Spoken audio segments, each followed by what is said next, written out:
আসসালামু আলাইকুম। কেমন আছেন সবাই? 2025 বার কাউন্সিল প্রিলিমিনারি পরীক্ষায় উত্তীর্ণ হওয়া সকল ভাই বোনদের আমার তরফ থেকে অনেক বেশি শুভেচ্ছা এবং অভিনন্দন। আগামী কয়েকদিনের ভিতরেই হয়তোবা নোটিশ পেয়ে যাবেন লিখিত পরীক্ষার জন্য। বরাবরই লিখিত পরীক্ষার জন্য সময় খুবই কম থাকে। 25 থেকে 35 দিনের মতো সময় পাওয়া যায়।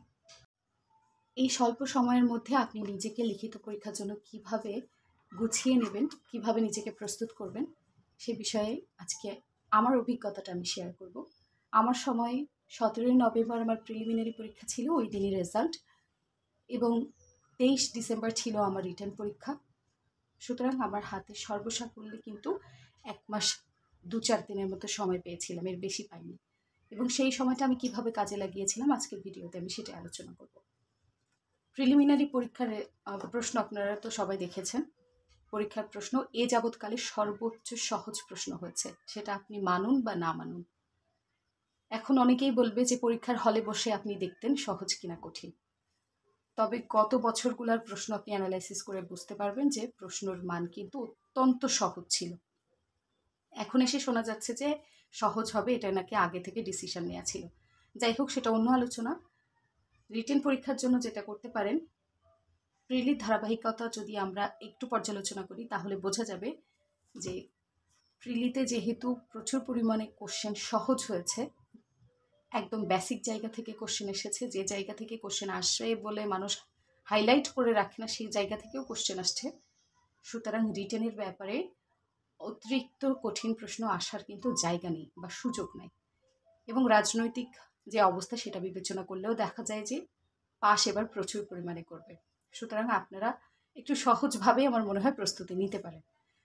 এখন এই প্রস্তুতির জন্য আপনাকে যেটা করতে হবে, প্রেসিডেন্ট ওয়াইজ করতে হবে। প্রেসিডেন্ট ওয়াইজ কথাটা বললাম এই জন্য যে বিগত বছরগুলোতে যে প্রশ্ন আসছিল ওইটার বাইরে আপনার ভাবার আসলে কোনো জায়গা নেই। এত বছর যাবৎ জুডিশিয়ারি এবং বার কাউন্সিলে এতগুলা কোশ্চেন আসছে যে আপনি যদি তাই দেখেন, এর বাইরে আসলে পড়ার জন্য আপনি কিছুই পাবেন না। লিখিত প্রশ্ন পড়ার জন্য আপনাকে একটা বই নিতে হবে। বিগত বছরের প্রশ্ন পড়ার জন্য আপনি একটা প্রশ্ন ব্যাংক নিতে পারেন। তার জন্য আছে লিখিত মাস্টার, আইন পাঠের লিখিত পাঠ, তারপরে আছে আয়াজ আজাদ ভাইয়ের বিগত সালের প্রশ্ন সমাধান। সেখানে জুডিশিয়ারি এবং বার কাউন্সিল দুটাই পাবেন। এই 3টা বইয়ের থেকে আপনি যে কোনো একটা নিতে পারেন। আমার কাছে ছিল লিখিত মাস্টার, তবে আমার ফ্রেন্ডরা আইন পাঠের বিগত বছরের প্রশ্ন পড়েছে এবং সেটাও নাকি অনেক বেশি স্ট্যান্ডার্ড কোয়ালিটিফুল। আপনারা চাইলে সেটাও নিতে পারেন। লিখিত মাস্টার বইটা অনেক বেশি সহজ সাবলীল এবং গোছানো একটা বই। আপনার পড়তে একটু বোর লাগবে না, আর পড়ার সময় একটু কিছু টেকনিক অবলম্বন করে পড়বেন, ইনশাল্লাহ উপকার পাবেন। এটা তো গেল বিগত বছরের প্রশ্নের জন্য একদম গোছানো একটা বই। দ্বিতীয় আপনাকে যেটা হেল্প নিতে হবে সিপিসি, সিআরপিসি, একই সাথে পেনাল কোড, লিমিটেশন এবং এসআর অ্যাক্টের জন্য, সেটা হচ্ছে যে বিচারপতি মোহাম্মদ হামিদুল হক স্যারের বিচার প্রক্রিয়া বইটা। এটাই বিভিন্ন ধরনের কেস আলোচনা করা হয়েছে যেগুলো হুবহু প্রশ্নে আসতে পারে। সুতরাং আপনারা এটা পাশে রেখে রেখে পড়বেন। খুব ভালো হয় যখন আপনি রিটেন প্রশ্ন পড়বেন।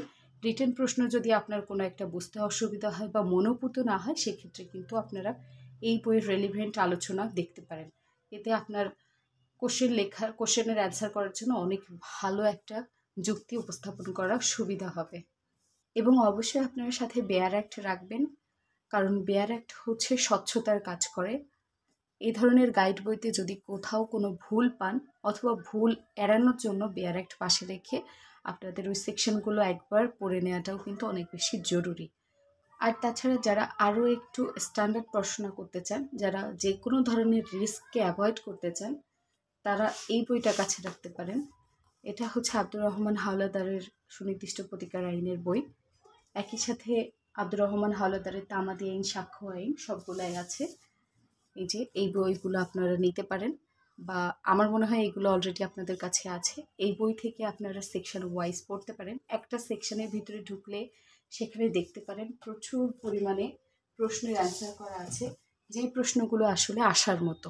যেমন আপনি যদি সেকশন 5 পড়েন এই বইটা থেকে, আপনি দেখবেন এই সেকশন 5-এর নিচে কতগুলা টপিক অ্যাটাচ করা আছে। সেকশন 5-এ যেহেতু বলেছে সুনির্দিষ্ট প্রতিকার কিভাবে দেয়া হয়, এটা নিয়ে একটা কোশ্চেন হচ্ছে সুনির্দিষ্ট প্রতিকার কিভাবে দেওয়া হয় তার পন্থাসমূহ আলোচনা করো, সেখানে এটার অ্যান্সার করা আছে। এবং 5টা যে উপায় সেগুলো খুব বিস্তারিতভাবে আলোচনা করা হয়েছে। আর্থিক ক্ষতিপূরণের সম্ভাবনা না থাকলে সেক্ষেত্রে কি করা যাবে সেটাও এখানে বিস্তরভাবে আলোচনা করা আছে। প্রতিটা সেকশন থেকে কি কি কোশ্চেন আসতে পারে, কোন কোন জায়গা ধরে কোশ্চেন আসতে পারে, সেটা আপনাকে ভাবার আসলে কোনো দরকার নেই। সেটা এই বই অলরেডি অ্যাটাচ করে দিয়েছে। আপনারা চাইলে এরকম একটা সাবজেক্ট ওয়াইজ যদি পড়তে চান এরকম একটা করে বই পাশে রাখতে পারেন। আর ওভারঅল পড়ার জন্য তো বিগত বছরের একটা বই নিলেই হয়ে যাবে, এটাতেই আসলে সব কিছুই আছে। আরেকটা বিষয় হচ্ছে লাস্ট ইয়ারে ড্রাফটিং থেকে 20 to 25 মার্কস আসছিল। তার আগের বছরগুলোতে দেখা যায় 5 থেকে 10 মার্কস আসে। অনেকে হাত দেয়, অনেকে দেয় না।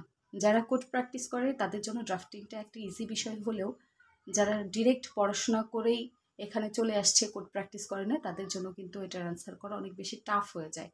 1-2 দিন বাসায় দেখে ড্রাফটিংয়ে অনেক ভালো মার্ক ওঠানো সম্ভব হয় না। এখন আমাদের সময় যেটা হয়েছিল 20 to 25 মার্কস ড্রাফটিং থেকে আসছিল, এটা কিন্তু একটা হিউজ মার্ক। সুতরাং যে কোনোভাবেই ড্রাফটিংটা না হাত দিয়ে উপায় নেই। এই জন্য যেটা করতে পারেন, লিখিত প্র্যাকটিস করার পাশাপাশি প্রতিদিন কমপক্ষে 2টা টপিকে ড্রাফটিং আপনি খাতায় লিখবেন। তাহলে অন্তত ফরম্যাটটা সাজানো থাকবে যে কোনটার পর কোনটা আসে, ডান থেকে স্টার্ট করতে হয় নাকি বাম দিক থেকে স্টার্ট করতে হয়। এটা কিন্তু অনেক বেশি ইম্পর্টেন্ট আপনার জন্য। এখন আসুন আপনি ড্রাফটিং কোথা থেকে পড়বেন। আমার কাছে লিখিত মাস্টার বইটা আছে এবং এখানে একদম শেষের দিকে ড্রাফটিং নিয়ে একটা চ্যাপ্টারই দেওয়া আছে। যদিও আপনারা দেখে বুঝতে পারতেছেন আমি এখানে টোটালি কোনো হাত দেইনি। এখানে অনেকগুলাই বেশ ড্রাফটিং দেওয়া আছে, দেওয়ানি, ফৌজদারি, তাছাড়া সুনির্দিষ্ট প্রতিকার, তামাদি আইন নিয়ে। টোটাল এখানে আছে প্রায় 15টার মতো ড্রাফটিং। যেমন অস্থায়ী নিষেধাজ্ঞা দরখাস্তের জন্য ড্রাফটিং, আর্জি সংশোধনের ড্রাফটিং, দেওয়ানি মোকদ্দমা স্থানান্তরের ড্রাফটিং, সবগুলাই। তো আপনারা এখান থেকে যে কোনো প্রতিদিন যে কোনো 1-2টা ড্রাফটিং খাতায় লিখতে পারেন। কোন সাইড দিয়ে ড্রাফটিংটা শুরু হচ্ছে এটা কিন্তু অনেক বেশি ইম্পর্টেন্ট, এবং হেডিংসে কোন কোন বিষয়গুলো ইনক্লুড করবেন এবং প্রার্থনা কিভাবে চাইবেন এটা আরও বেশি ইম্পর্টেন্ট। এই ধরনের জিনিসগুলো আপনারা কিন্তু দেখতে পারেন। আমার মনে হয় লিখিত মাস্টারে যখন আছে আইন পাঠের বইটাতেও থাকতে পারে, তবে আয়াজ আজাদের বইটাতে আছে কিনা এটা আমি জানি না। আর তাছাড়া এরকম বাজারে বই কিনতে পাওয়া যায়, এটা হচ্ছে ক্রিমিনাল প্র্যাকটিস অ্যান্ড ড্রাফটিং। এই বইটা আমি আইনজীবী হওয়ার পরে ঢাকা জজকোর্ট থেকে আমাকে দেওয়া হয়েছিল। আপনারা এই ধরনের বইও কালেক্ট করতে পারেন। আর যদি নিতান্তই না থাকে এরকম একটা বইয়ের পিছন পাট থেকে আপনারা দেখে নিতে পারবেন।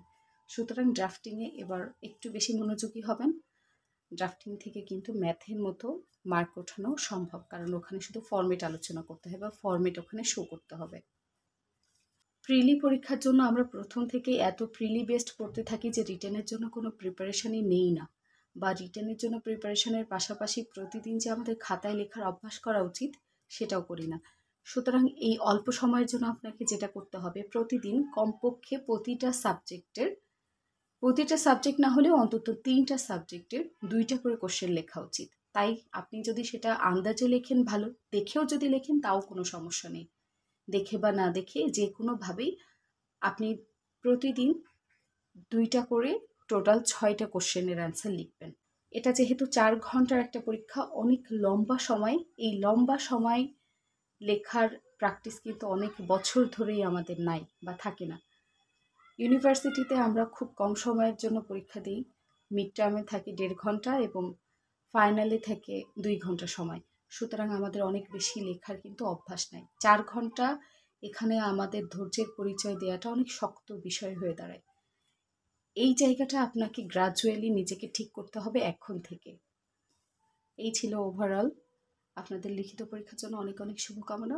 আর তাছাড়া নতুন কিছু যদি আমার মনে হয় যে আপনাদের জানানো দরকার, আপনাদের জন্য উপকারী হতে পারে, তাহলে নিশ্চয়ই ভিডিওর মাধ্যমে জানাবো। সবাই খুব ভালো করে পড়াশোনা করুন এবং প্রচুর পরিমাণে লেখার প্র্যাকটিস করুন। এই সময় কিন্তু একটু ধৈর্য ধরে পড়তে হবে, যেহেতু লিখিত প্রশ্নগুলাই অনেক বেশি সময় দিতে হয়। সুতরাং সবাই একটু মনোযোগী হন, একটু সিরিয়াস হন। সবার জন্য অনেক বেশি দোয়া এবং ভালোবাসা। ভালো থাকবেন।